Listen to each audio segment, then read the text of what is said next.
Então, doutora Inês trouxe aqui 2 trabalhos para apresentar num formato póster e a pedir-lhe que me explicasse em que é que consistiu cada um dos trabalhos, que aqui trouxe a este ECC 2015.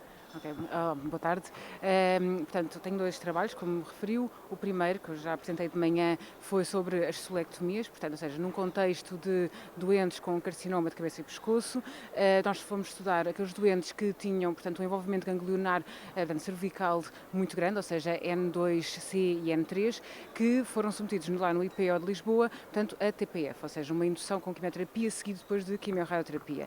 E a nossa pergunta era ver, portanto, depois deste tratamento portanto, bastante intensivo com quimioterapia e com quimiorrádio, se depois haveria a necessidade ou não de fazer, portanto, solectomia, que não é mais do que a excisão dos gânglios. E a verdade é que após o tratamento com a tal quimioterapia e com a quimiorradioterapia, há uma avaliação imagiológica e a verdade é que nós fomos depois verificar o resultado dessas solectomias e uma grande parte desses doentes, principalmente os N3, acabavam por ser solectomias brancas ou negativas, portanto, ou seja, que se calhar não necessitariam de ser feitos.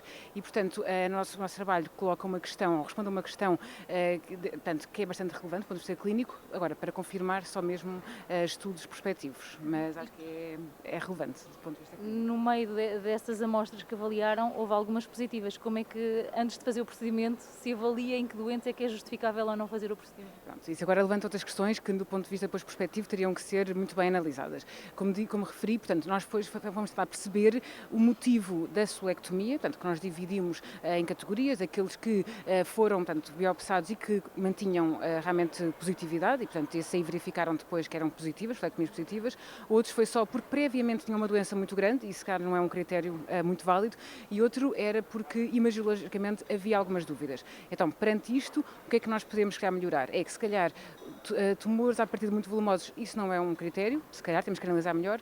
Quando há uma biópsia a mostrar ou uma cirurgia a mostrar, aí parece-me válido.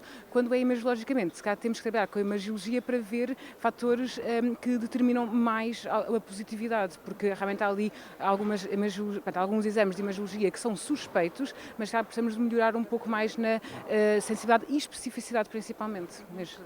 Em relação ao póster da tarde, que vai apresentar daqui a pouco, Parte da tarde, portanto, já é sobre melanoma e já tem a ver com imunologia, imunoterapia e marcadores preditivos e de prognóstico. No caso, é mais de prognóstico. Portanto, faz parte do meu projeto de doutoramento e consiste em, portanto, caracterizar as NK, portanto, células do sistema imunológico inato, portanto, ao longo da progressão do tumor. Portanto, estadio 1, 2, 3 e 4. E ver como é que elas se comportam do ponto de vista de função e de receptores. Pronto. E perante isto, tentar correlacionar esses marcadores das células das NK com marcadores do tumor que nós sabemos que estão associados ao prognóstico, como sendo a espessura, o índice mitótico, mesmo a própria metastização.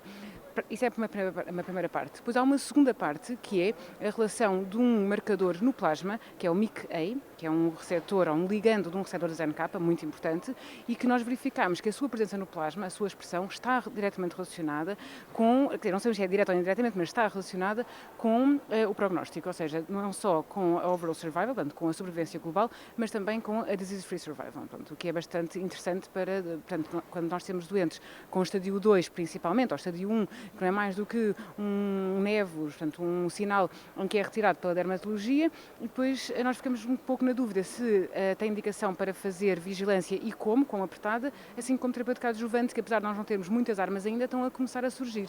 E, portanto, é preciso nós sabermos que doentes é que nós devemos tratar.